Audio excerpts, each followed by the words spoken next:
Hello, YouTube. It's me, John Avenger, once again, and welcome to another random review. I'm going to be reviewing another film. This is from 2015. And yes, before I review this movie, Sean, do not say that you hate this director. I already know this. Don't worry, this is not Fembusters. I think this is a better movie because it's coherent, it's funny.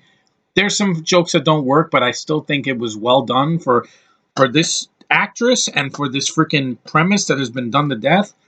This was a good one.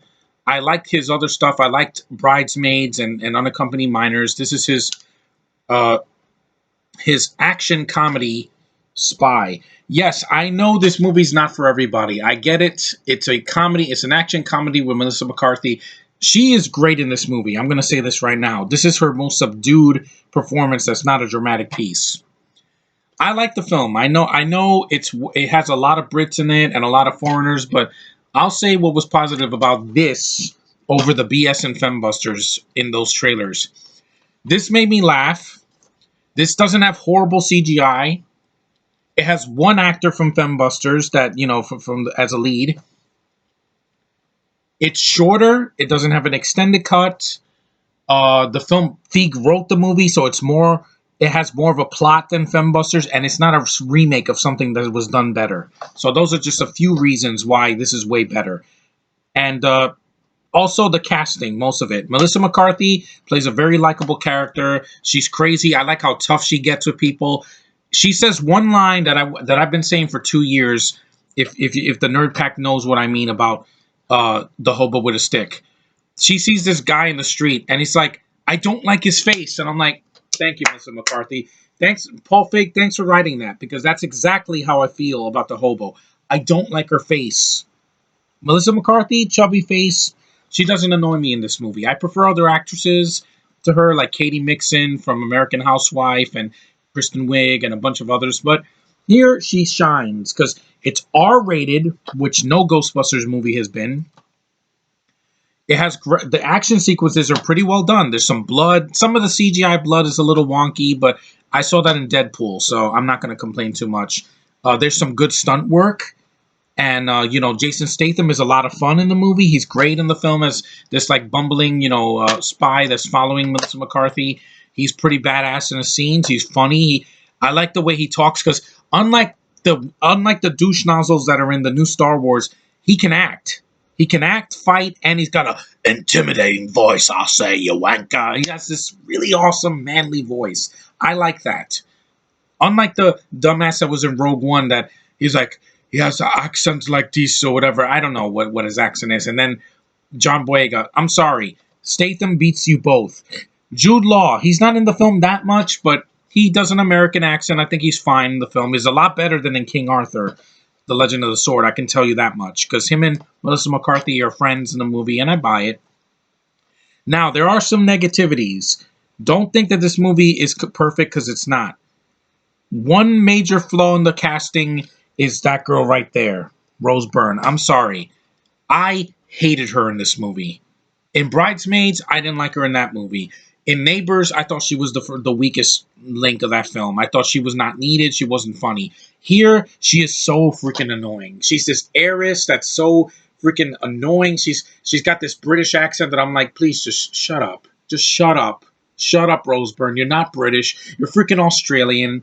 The only tolerable thing you've ever done is Attack of the Clones. Yes, she was in a Star Wars movie that's better than The Last Failure. Even though it's really flawed, but it's better because it feels like Star Wars. But here, she got way too much dialogue, way too much screen time. I don't buy her in the role that she's in. I'm sorry, as like a sub-villain. The twist that happens at the end is not needed. Spoilers if you guys are going to watch this. She pretends to kill Jude Law, and he appears like halfway through the film, says, "Hey, hey, Melissa McCarthy, I'm not dead. I'm okay." And it was like, well, what is this? It was a twist that didn't make any sense.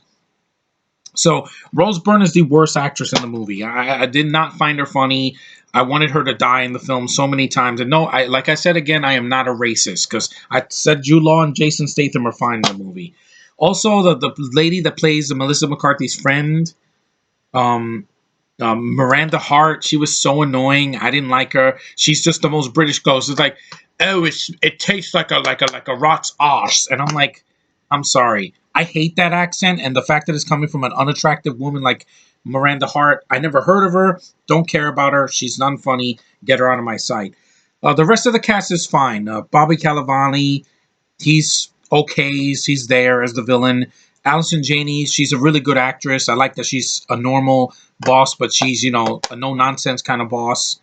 And there's no feminism in this movie. That's a real reason why this is going to be rewatchable, unlike Fembusters. Don't say that Fall Fig is a horrible director because of Fembusters. That was the studio's fault for giving him the job. Oh, blame Sony. Do not blame him because this movie is way better. The opening, it's like a parody of a Bond film. It's awesome. It's got the dun dun. It has the music and the backgrounds, and it has the song like a Bond movie. This, I will say this. Yes, come at me with pitchforks and guns, Sean. I don't care. Until you get your Wi-Fi back, I have to say this. Hear me out.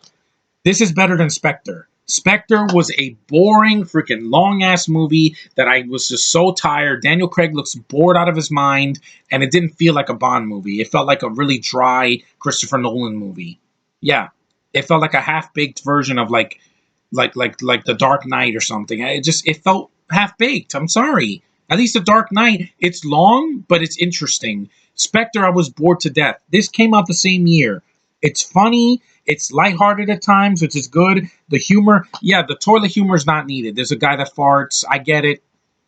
Bodily function that was in Bridesmaids, but it's not the first five. It's not every 5 minutes at least. And the film, it's R-rated. They curse a lot in the film. It's bloody.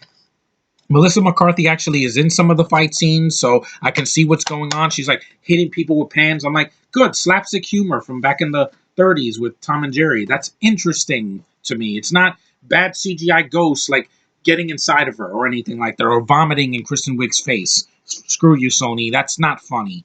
This movie is. I was very surprised. I was like, okay, so director of Fembusters. It's got Melissa McCarthy, who I was getting tired of because I hated Tammy, but this is way better. It is a little bit long too. I think it doesn't need to be 2 hours. It could have been an hour and 40 minutes at the longest because there's scenes that literally are way too long. You could have cut them out, or side characters that you could cut out. Like I said, Miranda Hart and Aldo. There's this Italian guy that is obsessed with Melissa McCarthy. He wants to lick her face or whatever, and then he does a British accent at the end because the guy, I even recognize the guy. He was in the first Guardians of the Galaxy. He's like, what a bunch of a-holes. That's the guy that plays Aldo. I was like, oh, I knew I recognized him. I don't hate him. I think he's okay in the film. He's not. It's not like he's in the whole movie, but what works in the movie works very well. It's funny. The action is well done. It's bloody at times. There were some moments I was like, wow, badass. And it's with a fat lady that actually is trying, which is the least I can say with a bad script, with bad CGI, pushing feminism in our face. Remember that we're women, we're more superior than men, or nostalgia. Remember the Marshmallow Man? Remember Slimer? Remember the Ecto One? No, I didn't forget about that. But this movie didn't have nostalgia because it's a original comedy on a premise that has been done to death. Spy films, there were tons of them in 2015, but it did it right. And I was very surprised. And it wasn't just a full British cast like Harry Potter or Chronicles of Narnia or Pirates. No, lead actress that's actually really good, likable. I love her tough voice. There's also one scene that I don't recommend watching with your family because they showed this guy and they Photoshop a penis, and I'm like, yeah, that wasn't necessary. I'm sorry, I don't need to see that. I'm not gay. I already told you that, and it's not funny. It's just really awkward, and that's the only nudity in the movie, which is just it's really off-putting. But the rest of the film, there's a lot of good in this movie. It gets a 7 on IMDb for a reason. It's funnier than Fembusters. It's one of the better films of Paul Feig. I don't think it's horrible. I'm sorry. If you say the director sucks because of one movie, you got to see his other films. J.J. Abrams, I hate him because he ruined this. I don't mind Star Trek 2009. I like Super 8 and I like Mission Impossible 3. But when you mess with this, when you mess with the bull, you get the horns. But with this movie, I was really surprised. I got this for $5 at 7-Eleven. It's funny, it's entertaining. It is a little long, but it makes up for it with some of the laughs. I laughed several times. I liked her character, saying things blunt in her face. And even though I don't think the Heat is going to be for me because I don't like Sandra Bullock, I like this one at the very least. If you haven't seen it, watch it. It's worth your time. But like I said, I warned you about the twist and about Rose Byrne. She annoys me. I'm sorry. I wish she had died in the movie. She does get arrested at the end, so that's great. I was like, good. Go screw yourself. You want to be Brit. You want to be Daisy Ridley, which I don't like. I'm sorry. But anyway, she's not in the movie and that long, so it made up for it in a big way though with the action and some of the laughs and and the main character, because at least I liked Melissa McCarthy here, unlike Tammy. She wasn't annoying, and I liked that. And they keep saying that she's, Rose Byrne says this stupid line like, "Why are you dressing like that? You're dressing ugly." I'm like, no, she's not. She's wearing black. She looks beautiful compared to you, Rose Byrne. Just because you're thin doesn't mean you're better than her. Okay? I like plus size women too. Believe me. Whatever rocks my boat, I'm going for it, baby. And I like Melissa McCarthy here. This is one of her best films, easily, after Bridesmaids. So, thanks for watching, guys. I hope you see Spy. It is a good movie. It's flawed. There's some stupid jokes in it that don't work. It's a little bit long in the tooth, and some of the performances I could have done without. But overall, the good outweighs the bad here. Unlike The Last Failure, it doesn't kill everybody off. It's people that I liked. It doesn't freaking insult me with 2.5 hours of nostalgia. It doesn't have bad CGI. It doesn't have, an incoherent plot with too much going on. No, this is fine. It's good. Most of the Bond movies were over 2 hours, so I'm not going to complain too much. And I think it's better than Spectre. I'm sorry. I laughed more. I was more entertained. I wasn't bored easily. So there we go. That's my review of the 2015 movie Spy. Take it for what you will, but like I said, I'm gonna get some hate for this because my friend Sean hates this director. I get it. Okay, I get it. But he didn't. That Fig would never. He never raped me because I didn't see Fembusters in the theater. And unlike J.J. Abrams, he didn't continue to rape me. So at least I have that. But anyway, it's a good movie. It's not perfect, but it's good. It's entertaining enough. So thanks, guys, for watching. Take care, and I'll probably see you in the new year. So this will probably be the last review of 2017. See you guys in the new year, hopefully. Later.